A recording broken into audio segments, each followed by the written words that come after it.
L'Afrique brûle. L'Afrique s'assèche. L'Afrique se noie. Voilà ce que nous entendons tous les jours dans les médias. Des images d'enfants souffrant sous un soleil implacable. Des terres craquelées par la sécheresse. Des inondations ravageant des villages entiers. L'Afrique est dépeinte comme un continent condamné, une victime impuissante du changement climatique.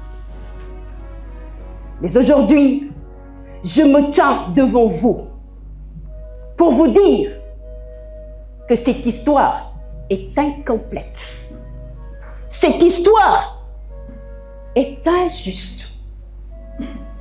Chers coachs, chers invités, cher public, bonsoir. L'Afrique ne se résume pas à un continent de catastrophes.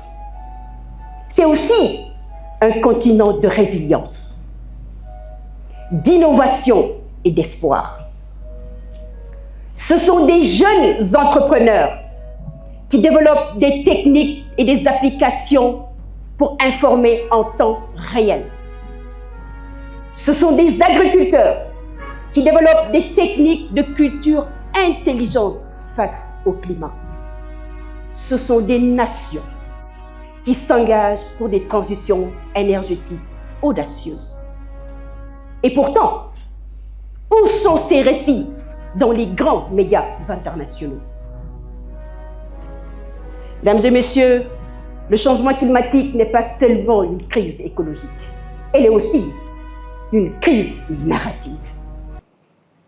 L'histoire que nous racontons sur l'Afrique influence les politiques, oriente les financements et façonne les perceptions du monde. Tant que l'Afrique est perçue comme une victime, elle restera dépendante des aides d'urgence. Et c'est là que les médias jouent un rôle important. Ils doivent donner la parole à ceux qui créent des solutions, pas uniquement à ceux qui subissent la crise. Alors, à vous qui m'écoutez aujourd'hui, que vous soyez journaliste, communicants, décideurs, chercheurs ou citoyens engagés, sachez que notre continent a besoin d'un nouveau récit. Un récit plus juste, plus optimiste et plus équitable.